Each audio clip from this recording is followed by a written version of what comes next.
बिस्मिल्लाहिर्रहमानिर्रहीम। असरदार Chaudhary Twitter show के साथ व्यूवर्स। 190 मिलियन पाउंड केस असल है क्या? आपको आज तक इस केस के बारे में इतनी मुकम्मल मालूमात किसी ने नहीं दी होगी। मैं इसमें एक ऐसा पॉइंट आपको बताऊंगा जिसमें मैं खुद भी शामिल था। ये कहानी कहाँ से शुरू हुई, प्रॉपर्टी कौन सी है, इस कहानी में हसन नवाज़ का नाम भी आता है। अल कादर यूनिवर्सिटी जो है वो कब बनाई गई, क्यों बनाई गई, मलक रियाज जो है उसके पैसे कहाँ आने थे और कहाँ पे आए, इस सारी चीज़ को जो है मैं आज इस वीलॉग के अंदर आपको बताऊंगा। ये एक ऐसा वीलॉग है जिसमें आप ऐसी एक कह लें कि वो सारी जो कड़ियाँ हैं उनको सुनेंगे कि आपको किसी भी चीज़ की ना तो कन्फ्यूजन रहेगी और उसके अलावा किसी भी सवाल का जवाब जो है वो आप खुद देने के बजाय आप ये वीलॉग फॉरवर्ड कर देंगे तो आपको जो है वो सारे सवालों के जवाब जो है इसके अंदर जो है वो किसी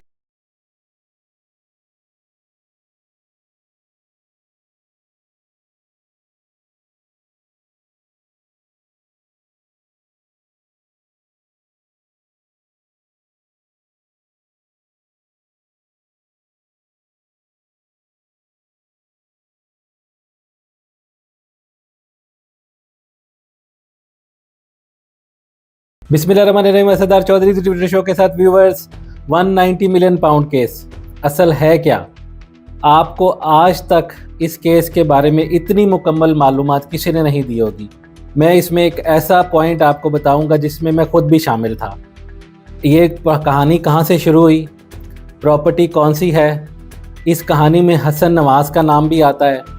अल कादर यूनिवर्सिटी जो है वो कब बनाई गई, क्यों बनाई गई, मलक रियाज जो है उसके पैसे कहाँ आने थे और कहाँ पे आए, इस सारी चीज़ को जो है मैं आज इस वीलॉग के अंदर आपको बताऊंगा। ये एक ऐसा वीलॉग है जिसमें आप ऐसी एक कह लें कि वो सारी जो कड़ियाँ हैं उनको सुनेंगे कि आपको किसी भी चीज़ की ना तो कन्फ्यूजन रहेगी और उसके अलावा किसी भी सवाल का जवाब जो है वो आप खुद देने के बजाय आप ये वीलॉग फॉरवर्ड कर देंगे तो आपको जो है वो सारे सवालों के जवाब जो है इसके अंदर जो है वो किसी दूसरे के लिए भी मिल जाएंगे और अपने लिए भी होंगे। व्यूवर्स, 190 मिलियन पाउंड केस जो है ना, इस कहानी की जो इब्तिदा होती है ये प्रॉपर्टी है वन हाइड पार्क लंदन में। मियां नवाज शरीफ के ऑफिस के बिल्कुल अपोजिट साइड पे एक प्रॉपर्टी है जो कि हाइड पार्क फेसिंग है। ये प्रॉपर्टी जो है वो किसी ज़माने में जब ये ख़रीदी जा रही थी मियां नवाज शरीफ के बेटे हसन नवाज़ की तरफ से, तो समहाउ मेरा भी उस जगह पे आना जाना था उनके ऑफिस में।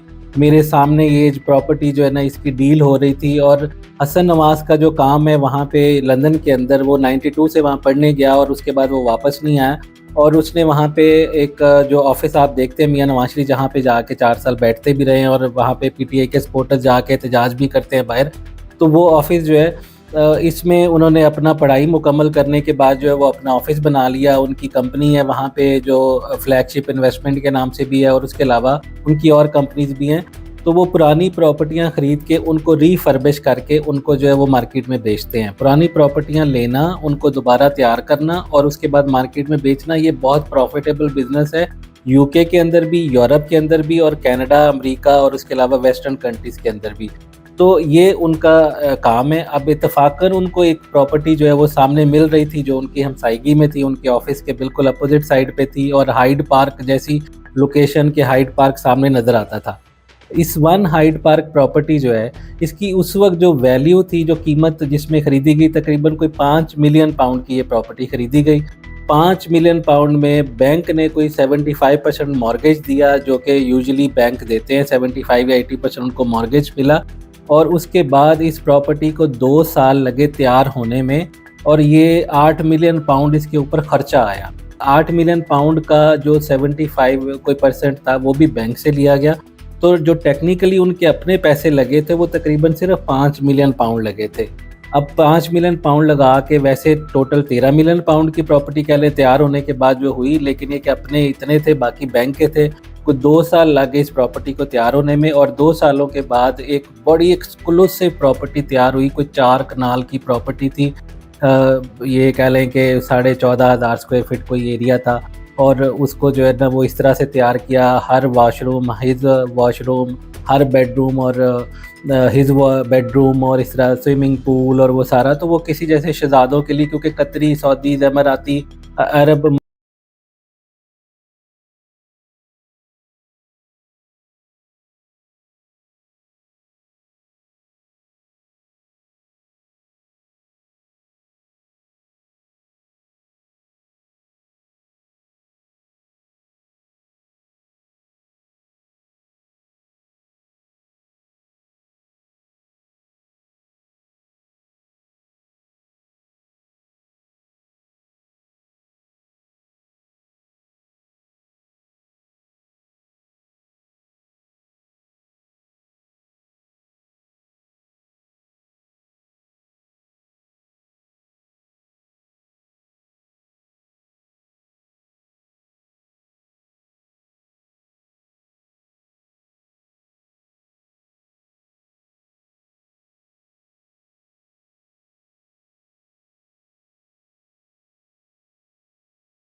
एक्सक्लूसिव प्रॉपर्टी है जो कि शहजादों के जो है ना वो उसे मिजाज के हिसाब से, टेस्ट के हिसाब से तैयार हुई है। तो उसने वो प्रॉपर्टी खरीदी। अब वो जो प्रॉपर्टी खरीदी, कहानी यहाँ से शुरू होती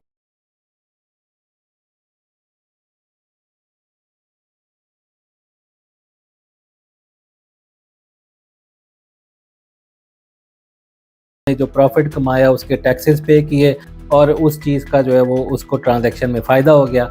अब प्रॉपर्टी जब बिक गई तो उसके बाद इमरान खान जो है उसने, जब उसकी गवर्नमेंट आई तो गड़ा खोदा गया नवाज शरीफ के लिए।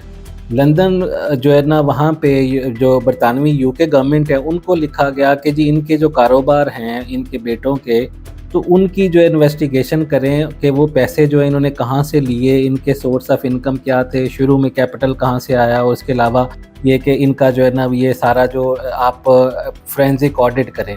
तो बरतानिया की नेशनल क्राइम एजेंसी जो है उन्होंने इनका ऑडिट खोल दिया, इनके खिलाफ इन्वेस्टिगेशन स्टार्ट कर दी गवर्नमेंट ऑफ पाकिस्तान के कहने के ऊपर। और उसके अलावा इन्फ्लुएंस भी था इमरान खान का, तो वहाँ पे तो इन्फ्लुएंस आपको पता है कि है काफ़ी, जमाइमा भी वहाँ पे है।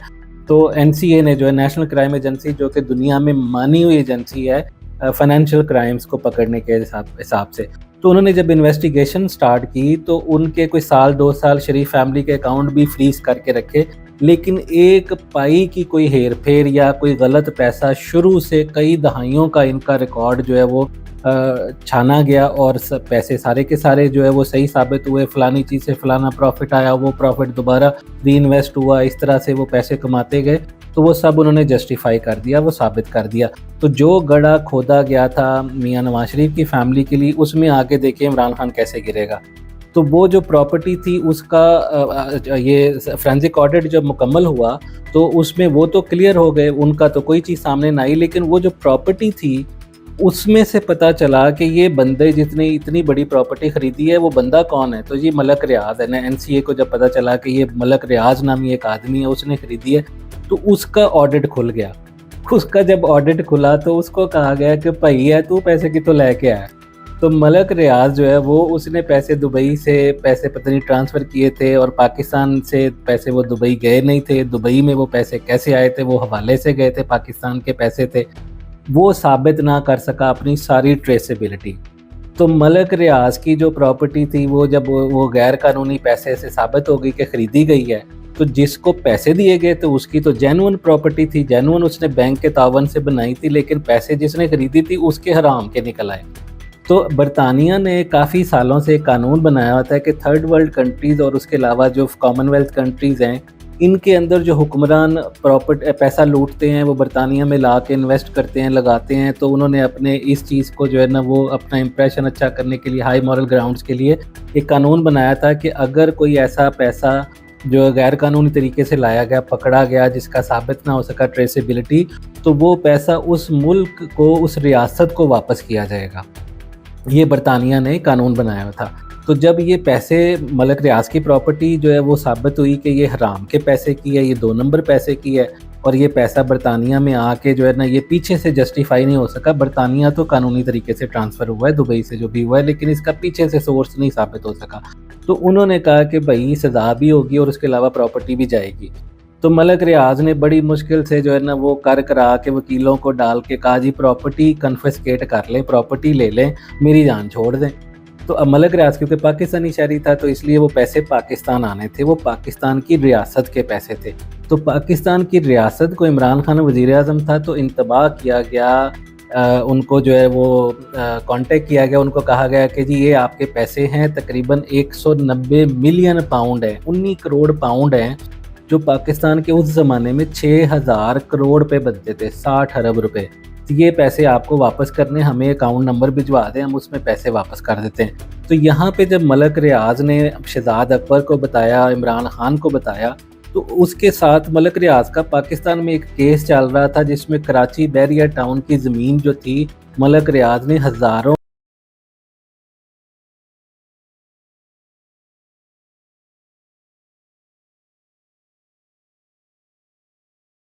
सुप्रीम कोर्ट ने लिया था नोटिस, और उस केस में मलक रियाज को कहा था कि भाई ये जो सरकारी ज़मीन है तुमने बहुत कौड़ियों के भाव, चंद रुपए फी मरला के हिसाब से लिए, तो ये तुमने गैर कानूनी जो है वो चीज़ की है।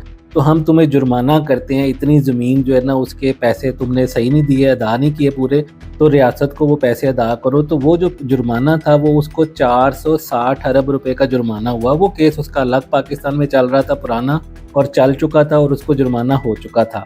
अब वो जुर्माना 460 अरब था, लेकिन मलक रियाज ने रो पिट के अदालतों में वकीलों के, महंगे वकीलों के ज़रिए ये जो है ना, और पता नहीं जजों को जो है ना कोई रिश्वत लगा के भी कहा कि भाई जुर्माना जो है ना वो मेरा जो 7 सालों में कर दो, मैं 7 सालों में अदा करूँगा, 460 अरब मेरे पास पूरा एकदम नहीं है।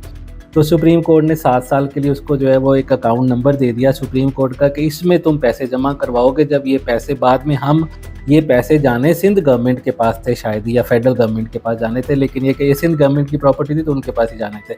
सुप्रीम कोर्ट ने अपना एक अकाउंट नंबर दे दिया, इस पे जुर्माना तुम जमा करवाओगे। अब जब लंदन में प्रॉपर्टी पकड़ी गई और वो पैसे बरतानिया गवर्नमेंट ने कहा कि हम पाकिस्तान आपको भिजवाते हैं, तो इन्होंने, गवर्नमेंट ऑफ पाकिस्तान ने अकाउंट नंबर देना था स्टेट बैंक ऑफ पाकिस्तान का, जो रियासत का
रियाज ने, तो वो अकाउंट नंबर 1 में आना चाहिए था। लेकिन जब ये पैसा जो है वो देना था, तो इमरान खान को शहजाद अकबर ने ये जो है ना ये सारी स्टोरी सुनाई कि जी पैसे हम इससे लेते हैं और हम इसके सुप्रीम कोर्ट में जमा करवा देते हैं। तो इसमें ये कि शहजाद अकबर ने कोई शायद 200 करोड़ की, 2 अरब की दिहाड़ी लगाई जो लंदन में बैग एक्सचेंज होते थे, और उसके अलावा इसमें कोई जनरल फैज़ ने कोई 200 करोड़ की दिहाड़ी लगाई, कोई 2 अरब की जो है वो मुबैना तौर पे उसने भी दिहाड़ी लगाई।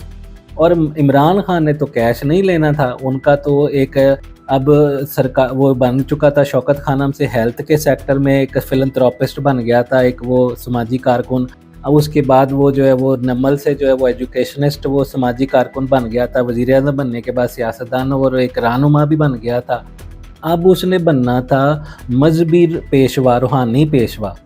तो उसकी बीवी ने कहा कि भाई हम एक रूहानियत की यूनिवर्सिटी बनाते हैं जिसके अंदर हम जो है ना वो दीन के अंदर फैब्रिकेशन करके तो इनको जो है ना वो लोगों को इस तरफ माइल करेंगे। एक नया फ़िरका ही जो है वो इजाद करने लगे थे, और वहाँ पे इन्होंने कोई लड़कियों शड़कियों के भी बहुत से जो है ना वो फिर काम होने थे, सप्लाइयाँ होनी थी। जिस तरह वो हिंदू आश्रम के अंदर जो होते हैं वो गुरुओं के आश्रम बनने होते हैं, तो अंदर सारा इस्तेसाल हो रहा होता है, सब कुछ चल रहा होता है, तो ये सारा वहाँ पे भी होना था। ये सारी चीज़ें जो है वो कल को, और बड़ा दूर दराज शहर से बाहर मलक रियाज को कहा गया कि भाई तुम यहाँ पे 456 एकड़ ज़मीन जो है उसने ख़रीदी, उसको कहा ज़मीन ख़रीदो, हमारे लिए एक बिल्डिंग बना के, यूनिवर्सिटी बना के दो, और उसके अगले कई सालों तक अखराजात भी तुमने देने हैं जब तक वो अपने अखराजात पूरे नहीं करना शुरू कर देती। उसने सोचा मेरा 6000 करोड़ का फ़ायदा अगर 10-15 अरब रुपया मैं इसमें से इनके ऊपर भी लगा दूँ तो मेरा 60 अरब में से 40-45 अरब तो बचेगा। तो उसने कहा जी ठीक है। उसने मतलब उसको भी दिए, शहजाद अकबर को भी, जनरल फैज़ को भी दिए पैसे जो है वो, और यूनिवर्सिटी की ज़मीन खरीदी, बिल्डिंग बनाई। अब ये पैसे जो है वो पाकिस्तान आ गए, और पैसे मलक रियाज को जो है वो सुप्रीम कोर्ट के अकाउंट में जमा करवा के समझे मलक रियाज को दे दिए गए वापस। जो बरतानिया ने जब्त करके पाकिस्तान की हुकूमत को, रियासत को दिए, और वह हुकूमत रियासत ने वापस दे दिए वो पैसे मलक रियाज को। अच्छा, मलक रियाज जो है उसने ये यूनिवर्सिटी जो है वो मुकम्मल करके इनको दे दी। जब यूनिवर्सिटी मुकम्मल हुई, इमरान खान तो इस तरह के बड़े ब्लंडर कर रहा था ना, बहुत खुली डुली करप्शन कर रहा था कि उसको था कि भाई मैंने तो 10-15 साल जाना नहीं है तो कोई मसला ही नहीं है। इसीलिए तोशा खाना के भी ऐसी जो है ना वो भंड मारे गए थे कि रसीद एक छोटी सी दुकान की जो है साथ में लगा दी, चीज़ जो है वो 30 करोड़ की है, उसकी कीमत 2 करोड़ लगाई और 2 करोड़ का जो है वो 30% जमा करवा दिया, वो भी बाद में कैश जमा करवाया, किसी से कैश जमा करवा दिया, रसीद कोई लगा दी और चीज़ जाके फ़र्क होगी बाहर दुबई में बेच रही है। तो ये इस तरह से जो है वो चीज़ें हो रही थी, तो वो खुलेआम ये कर रहा था, इसलिए कोई इतना टेक्निकली इस चीज़ को नहीं देखा गया। जब मलक रियाज के पैसे आने थे तो उससे उसी दौरान जो है ना ये ट्रस्ट जो है पहले बनवाया गया, अलकादर जो ट्रस्ट है, और उसके जो जो बाबर अवान है वकील, उसने ट्रस्ट रजिस्टर्ड करवाया और जुल्फ़ी बुखारी का नाम डाला और इमरान खान उसके अंदर डायरेक्टर जो है वो चाहिए थे, वो डल गए। फिर जब ज़मीन उसके नाम पे ट्रांसफ़र करनी थी तो जुल्फ़ी बुखारी का और उसके अलावा बाबर अवान का नाम निकाल के सिर्फ इमरान और बुशरा पिंकी का नाम जो है वो इसके अंदर डाल दिया गया और वो ट्रस्ट जो है वो इनको दे दिया गया, मतलब इनके नाम पे ज़मीन जो है वो कर दी गई ट्रस्ट के नाम पे। अच्छा, जो पैसा था वो जब पाकिस्तान को पहले आ चुका था, सुप्रीम कोर्ट में पहले इन्होंने जमा करवा दिया था, बाद में इनको लगा कि यार ये इसका कोई कानूनी जो है ना वो आईनी भी जो कवर ले, तो इन्होंने कैबिनेट से बंद लिफाफा रख के ना काबीना को कुछ बताया और काबीना से वो जो है ना मंजूरी ले ली कि ये जी बरतानिया से कोई पैसे ज़ब्त हुए हैं, वो पैसे हमने जो है ना पाकिस्तान ने वसूल कर लिए हैं। आप सारे कहें अच्छा जी ठीक है, हम साइन करते हैं, ओके ओके जी पैसे आ गए हमारे पास।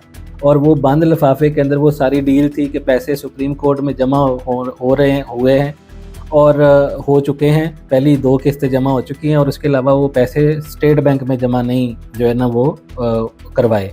तो उसको आईनी कवर दिलवाने के लिए काबीना से जो है ना इन्होंने वो चीज़ करवा ली अप्रूव। लेकिन ये कि वो एक मुस्तफ़ा एपेक्स केस का कोई रेफरेंस देते हैं पीटीआई के सपोर्टर्स कि जी उसमें काबीना साकिब निसार ने फैसला दिया था कि काबीना जो फैसला करेगी वज़ीर-ए-आज़म अकेला ज़िम्मेदार नहीं होगा, काबीना भी ज़िम्मेदार होगी।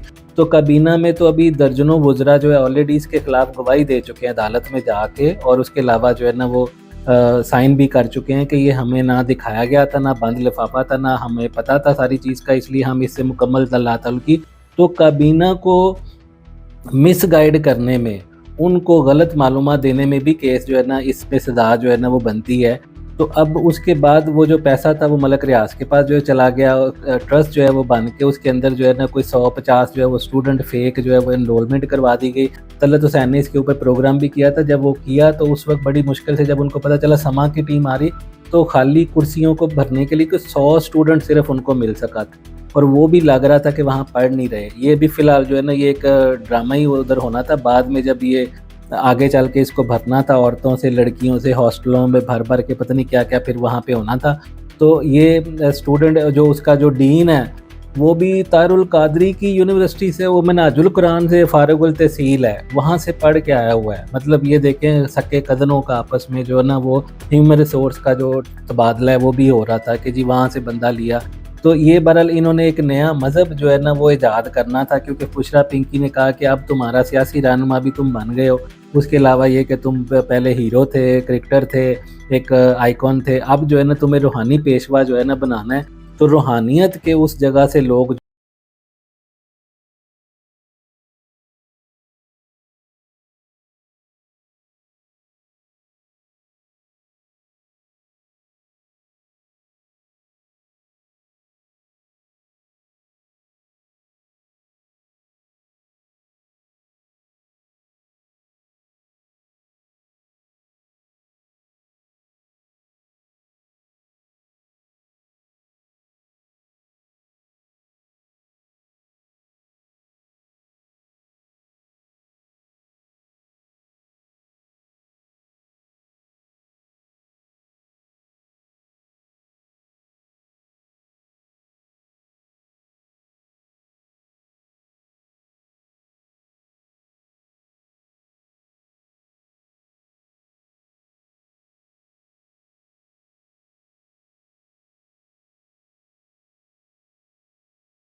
ये ऐसा बंदा अल्लाह ने उतारा है, अगर ये ना हुआ तो हम कहीं कहीं नहीं रहेंगे।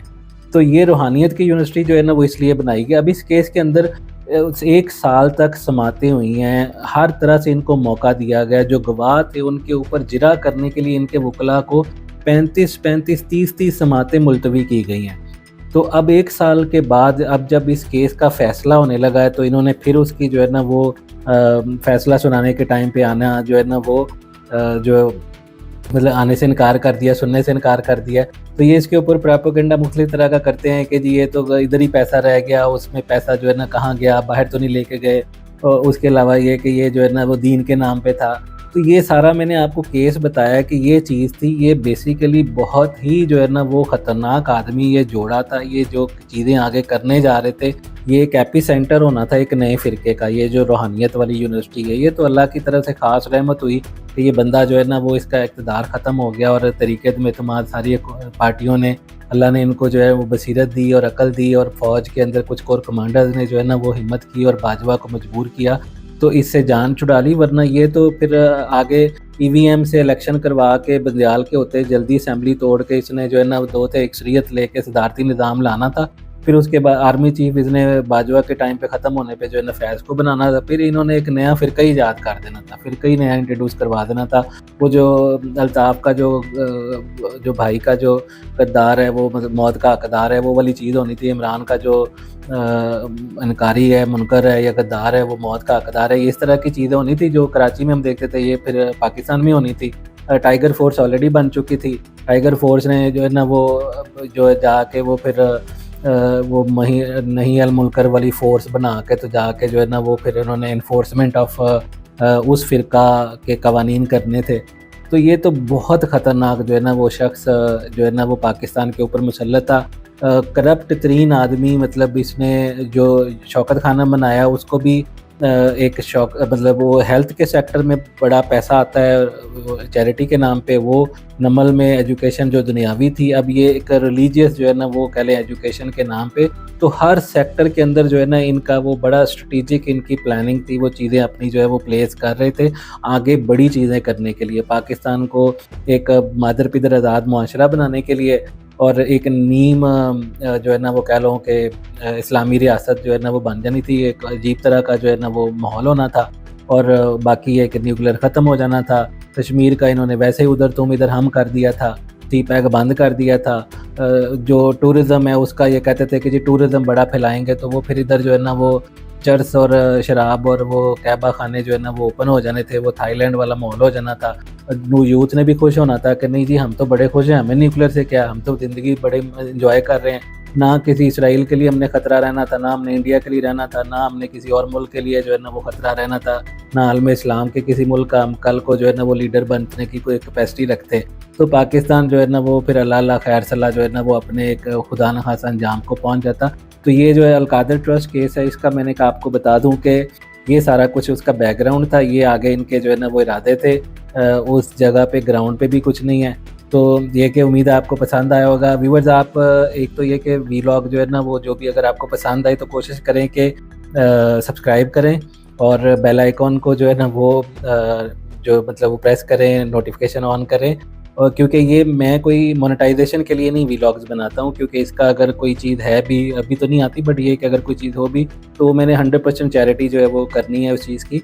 और मेन चीज़ ये है कि अगर आप कोई चीज़ सीखते हैं तो वो एक इस चीज़ का भी एक होता है आपके ऊपर एक ऑब्लिगेशन अल्लाह की तरफ से भी होती है कि अगर उसका हक़ अदा करना है तो कम से कम ये कि आप उसको फैलाएँ, और ये कि इस चीज़ को भी फैलाएँ। हर सवाल, हर प्रोपेगेंडे के जवाब में इस चीज़ को जो है ना वो भेज दें। आपको बहुत से इसके अंदर जो है ना वो सारी चीज़ें मैंने आपको क्लियर कर दी हैं। जो बाकी है कि वैसे भी अगर आपको कोई चीज़ अच्छी लगे तो उसको फैलाएँ। कम से कम आपने एक ज्ञान या एक मालूमात ली है, कुछ एक लफ्ज़ भी सीखा है, तो वो आपके ऊपर ऑब्लिगेशन है कि आप उसको कम से कम ये कि आप सब्सक्राइब करें और उसको फैलाएँ। तो अपना ख्याल रखिएगा। इंशाल्लाह अगले वीलॉग में फिर मुलाकात होगी। अल्लाह हाफ़िज़।